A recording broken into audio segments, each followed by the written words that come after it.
இதோ திறந்த வாசலை உனக்கு முன்பாக வைத்திருக்கிறேன், ஒருவனும் அதை பூட்டுவதில்லை. ஆண்டவர் உங்களுக்கு முன்னாடி ஒரு திறந்த கதவை வச்சிருக்கிறாரு, யாருமே அதை பூட்ட முடியாது. ஷாலோம். நான் பாஸ்டர் ஜான்சன். வாழ்வை மாற்றும் வாக்குத்தத்தங்களுக்கு உங்களை அன்புடன் வரவேற்கிறேன்.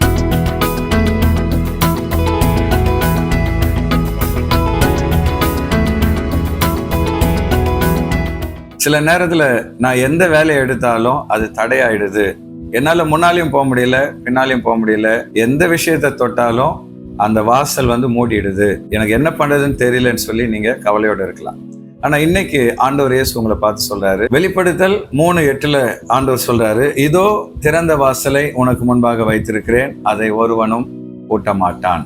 ஆனா இன்னைக்கு ஆண்டவர் இயேசு உங்களை பார்த்து சொல்றாரு, நீ கவலைப்படாத, நான் உனக்கு முன்னே போய் உனக்கு முன்னாடி இருக்கிற எல்லா அடைஞ்சு போன கதவுகளையும் உனக்காக நான் திறந்து வைப்பேன்.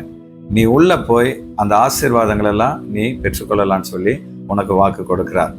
பல நேரங்கள்ல வேலையில தடைகள், பிசினஸ்ல தடைகள், குடும்பத்துல போராட்டங்கள், படிக்கிற பிள்ளைங்க வாழ்க்கையில பலவிதமான நெருக்கடிகள், இப்படிப்பட்ட சூழ்நிலைகளை நம்ம போகும்பொழுது மனுஷங்களால நமக்கு உதவி செய்ய முடியாது.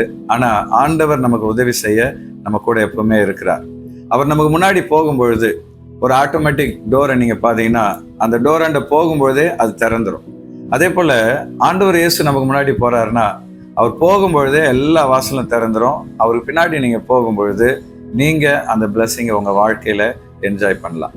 இந்த திறந்த வாசலை நம்ம பெற்றுக்கொள்ளணும் அப்படின்னா ஆண்டவர் சில நிபந்தனைகளை வச்சிருக்கிறார். அந்த நிபந்தனை என்னன்னு பாத்தீங்கன்னா அதே வெளிப்படுத்தல் 3:8 பாக்குறோம். உன் கிரியைகளை அறிந்திருக்கிறேன், உனக்கு கொஞ்சம் பலன் இருந்தும் நீ என் நாமத்தை மறுதலியாமல் என் வசனத்தை கை கொண்டபடியினால் இதோ திறந்த வாசலை உனக்கு முன்பாக வைத்திருக்கிறேன். இந்த இடத்துல ஆண்டவர் சொல்றாரு, உனக்கு பலனே இல்லை, ஆனாலும் அதன் மத்தியிலையும் நீ என் வசனத்தை பின்பற்றி நடந்ததுனால நான் உனக்கு திறந்த வாசலை தருவேன். அப்ப சில நேரத்துல வசனத்தின்படி நம்மளால வாழ முடியாட்டாலும் ஆவியானவரே எனக்கு உதவி செய்யுங்கப்பான்னு சொல்லி அவர்கிட்ட பலன் பெற்றுக்கிட்டு அந்த வார்த்தைகளுக்கு கீழ்ப்படிஞ்சு நடந்தோம்னா நமக்காக கதவுகள் திறக்கும். ரெண்டாவது, என் நாமத்தை மறுதலியாமல் அப்படின்னு சொல்லி வசனம் சொல்றதை பார்க்கிறோம். அதாவது மனுஷங்க முன்னாடி நம்ம ஆண்டவருடைய பிள்ளைங்க அப்படின்ற அடையாளத்தை மறைக்காம தைரியமா நான் ஆண்டவர் இயேசுவின் பிள்ளை, நான் கர்த்தருடைய பிள்ளை அப்படின்றத மறுதலிக்காம நம்ம கர்த்தருக்காக நிற்கும் போது கர்த்தர் நமக்கு முன்னாடி போய் நமக்காக வாசல்களை திறப்பார். ஆகவே இந்த நாள்ல உங்க வாழ்க்கையில எப்படிப்பட்ட கதவுகள் மூடி இருந்தாலும் ஆண்டவர் இயேசுவின் பின்னாடி நீங்க போகும்பொழுது அவர் உங்களுக்காக கதவுகளை திறப்பார்.